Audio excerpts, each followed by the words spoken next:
नमस्कार मित्रांनो, स्वागत आहे आपले अर्थशेती या यूट्यूब चॅनलमध्ये, जिथे आपण तुरीला पाणी केव्हा द्यायचे आणि कसे द्यायचे या संदर्भात ही माहिती देत आहोत। त्यापूर्वी आपल्या अर्थशेती या यूट्यूब चॅनलला जर सबस्क्राईब केले नसेल तर सबस्क्राईब जरूर करून घ्या आणि बेल आयकॉनला टच जरूर करा। तर चला सुरुवात करूया मुख्य मुद्द्याला हात लावून, ती म्हणजे तुरीला पाणी केव्हा द्यावे। तुरीला पाणी फुलं येण्याच्या अगोदर, म्हणजे कळी स्वरूपात असताना, अशा ही कंडिशन येण्या अगोदर पाणी द्यावे।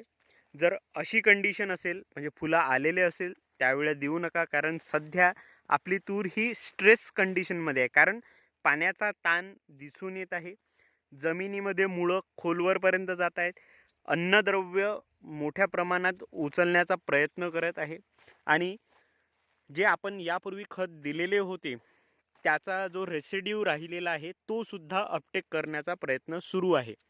त्यामुळे आत्ताच जर पाणी दिले तर काय होईल, ती जी स्ट्रेस कंडिशन आहे ती अचानकपणे थांबून जाईल आणि अचानकपणे थांबल्यामुळे जे तुरीचे जे फुल आहे ते गळून पडतील। हा म्हणजे शॉक थेरपी झाली, तर त्यामुळे हे फुल गळ होईल। तर आता सध्या तुमच्या इथे 50% शेंगा लागणे गरजेचे आहे। जर 50% शेंगा लागलेल्या असेल तरच आपण या तुरीला पाणी देऊ। सध्या आमच्या इथे शेंगा लागणे सुरुवात झालेली आहे, जसे तुम्ही इथे पाहू शकता। ज्या पद्धतीने इथे दिसून येत आहे अशा शेंगा लागून येत आहे आणि याच शेंगांना आपल्याला कंटिन्यू पुढे चांगल्या पद्धतीने भरून आणायचं आहे, म्हणून आपण पाणी देतोय। अन्यथा दुसरी वाढ करून घेणे या मार्गात नाही आहोत। तर सध्या आपल्याला या तुरीला जे पाणी द्यायचे आहे ते अगदी मधोमध, हा जो दोन तुरीतले जे अंतर आहे हे जवळपास 8.5 फुटाचं अंतर आहे, हे सुद्धा झाकून येत आहे। आणि ही जी तूर लावलेली आहे ही टोकन पद्धतीने लावलेली आहे। एका ठिकाणी 2 बिया अशा पद्धतीने आपण लावलेले आहे। इथे 6 इंचावर 2 बियांचं आपण रोपण केलं होतं। या पद्धतीने इथे तुरीची लागवड झाली। आता सध्या परिस्थितीमध्ये जे आपण दोनदा खत दिले होते, एक DAP दिले होते, त्याच्यानंतर DAP प्लस पोटॅश हा एक कॉम्बिनेशन दिला होता। तर हे जे खत आहे हे अपटेक झाले आहे, पण 100% झालेलं नाही आहे, कारण प्रत्येक खताला पाण्याची आवश्यकता लागते आणि ते पाणी मुळापाशी पोहोचले पाहिजे आणि ते मूळ किंवा शोषण करण्यासाठी सुद्धा पाणी पाहिजे। यासाठीच आपण हा सध्या घाट घालू, म्हणजे हा जो मधातला जो भाग आहे इथे एक ट्रॅक्टरच्या साह्याने जर होत असेल तर एक लाईन आखून घेऊ, त्यामुळे पाणी पूर्ण चॅनलाइज होईल। जर तसं करता नाही आलं, जर ट्रॅक्टरच्या साह्याने नाही होऊ शकलं, तर आपण सरळ एक लाईन, जी पाईपलाईन राहील ती आपण सरळ टाकू आणि 15 ते 20 मिनिटानंतर एक एक पाईप सोडत जाऊ, असं कंटिन्यू मागे त्या शेवटच्या पॉईंटपर्यंत खेच जाऊ।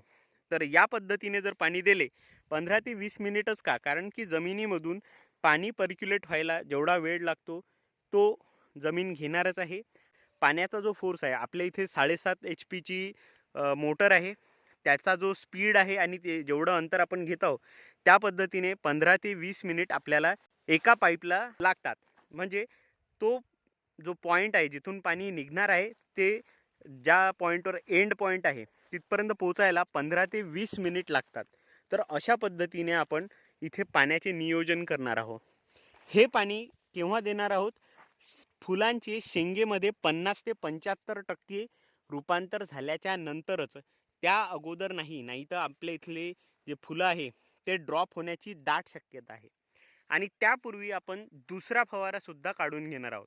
दुसऱ्या फवारीची माहिती आपण या अगोदरच्या व्हिडिओमध्ये दिलेली आहे, तो तुम्ही जरूर बघा। यामध्ये आपण कीटकनाशक, बुरशीनाशक आणि बोरॉन सोबत प्लॅनोफिक्स एवढे घटक या फवारणीत घेणार आहोत। तर अशा पद्धतीचे जे नियोजन आहे ते आपण या ठिकाणी करणार आहोत। जर तुमचे या व्यतिरिक्त काही नियोजन असेल किंवा या व्यतिरिक्त काही घटक वापरत असेल तर आम्हाला जरूर कळवा। त्याबद्दलची जी अपडेट आहे ते जरूर कळवा, ज्यामुळे आपल्या सोबत जे जोडलेले शेतकरी आहे त्यांना सुद्धा याचा फायदा होऊ शकतो। तर भेटूया आपल्या नवीन व्हिडिओमध्ये। तोवर आपलीही काळजी घ्या आणि आपल्या तुरीची सुद्धा काळजी घ्या। धन्यवाद।